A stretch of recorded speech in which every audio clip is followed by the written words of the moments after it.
everyone, let's start the second part of Bipin Chaudhary's Lapse of Memory. Let us first recall the first part of the story.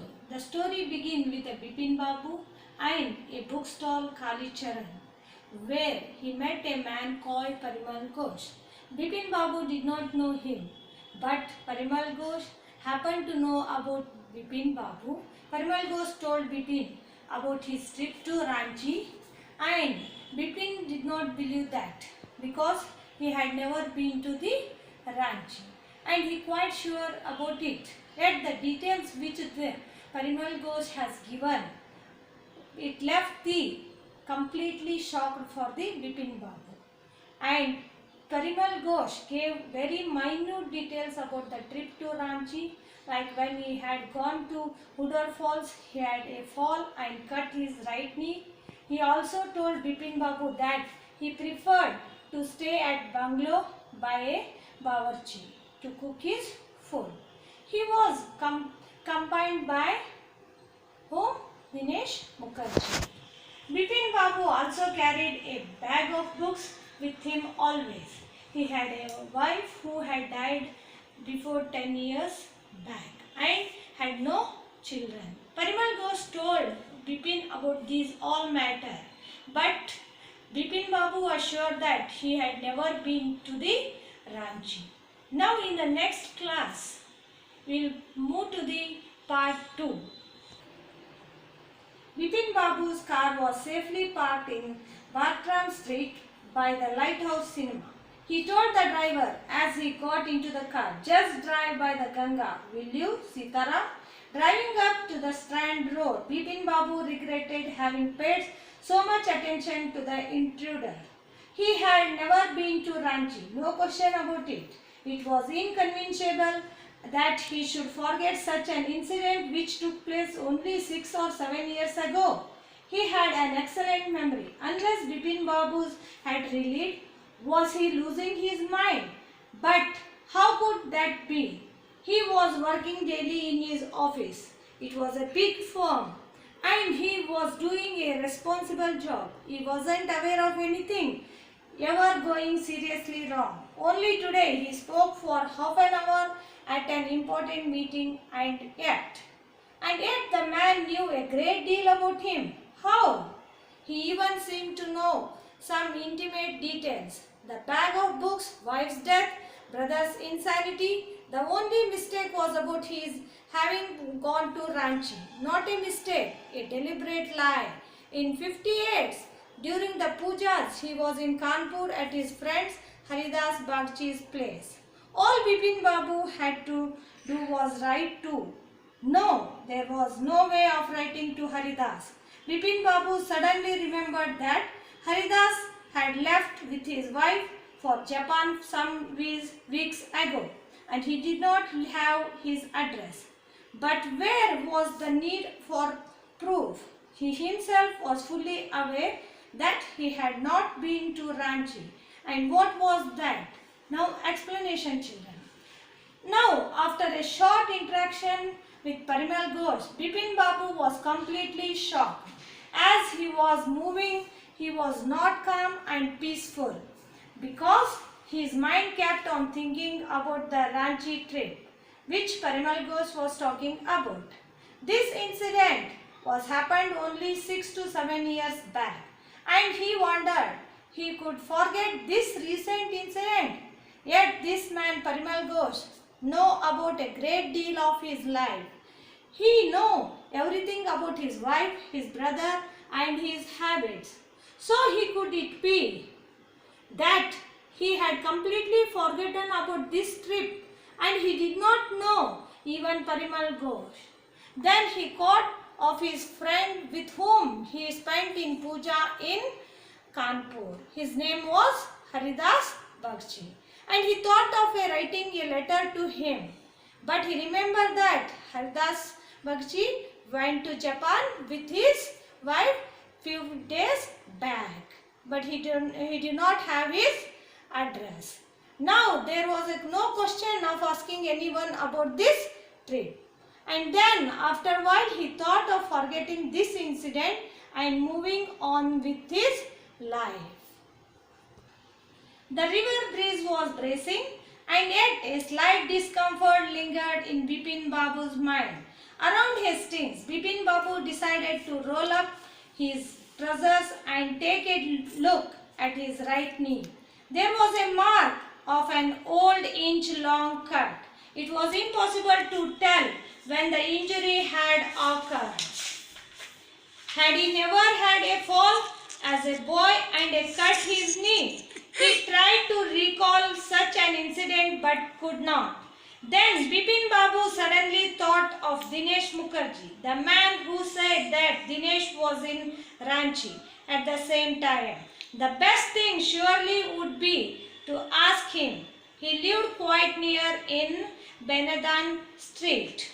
What about going right now? But then, if he had really never been to Ranchi, what would Dinesh think if Bipin Babu asked for confirmation? He would probably conclude Bipin Babu was going nuts. No, it would be ridiculous to ask him. And he knew how ruthless Dinesh Scrascum could be.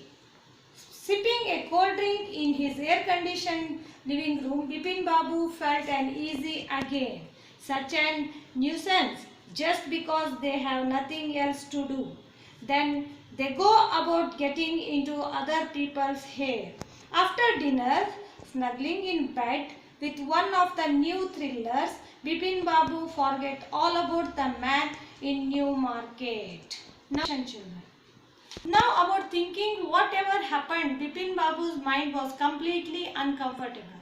So while he was going around Hastings, Bipin decided to run up and with his trousers and check up whether he really got a cut or mark or not. And there it was a mark, but it was a little confusion. What was that mark about? Was it a mark of his childhood incident, or was it really had a fall in Hudur Falls in Ranchi? He kept on thinking about it, and then an idea crossed his mind.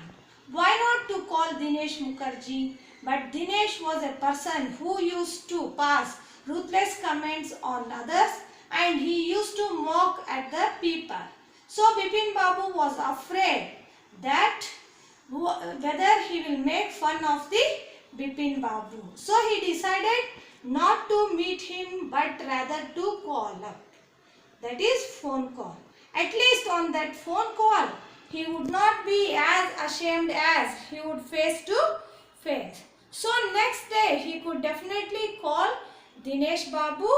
He got into his bed and he started to read one of his favorite new book, a thriller, and that book made him to forget whatever happened on that day. Now let's move to the next children. Next day in the office, Bipin Babu noticed that with every passing hour, the previous day's encounter was occupying more and more of his mind. If the man knew so much about Bipin Babu, how could he make such a mistake about the Ranchi trip? Just before lunch, Bipin Babu decided to ring up Dinesh Mukherjee.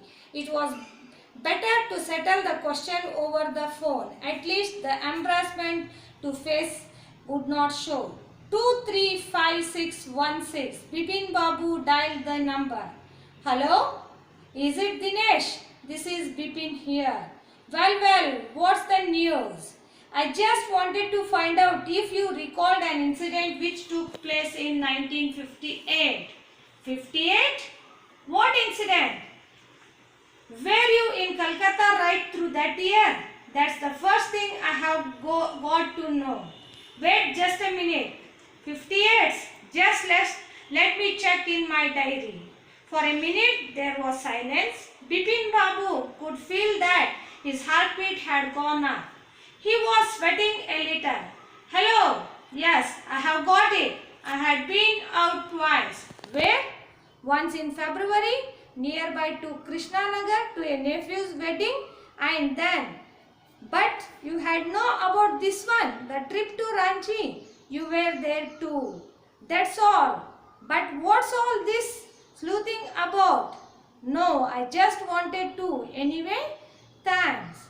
Bipin Babu slammed the receiver down and gripped his head with his hands. He felt his head swimming. A chill seemed to spread over his body. There were sandwiches in his tiffin box, but he did not eat them. He had lost his appetite. Now explanation, children. So next day Bipin Babu called Dinesh to ask about any kind of incidents that he had remembered which happened in 1958. That there were two incidents, main incident which happened in the 1958. In that, one was in the February, he had gone to Krishnanagar to his nephew's marriage. And the second one was Ranchi trip in October. On hearing this Dinesh words, this Bipin Babu was speechless. He just slammed the phone down just because he did not know what to do. But now there were two witnesses of his Ranchi's trip. One is Parimal Ghosh and Dinesh Mukherjee.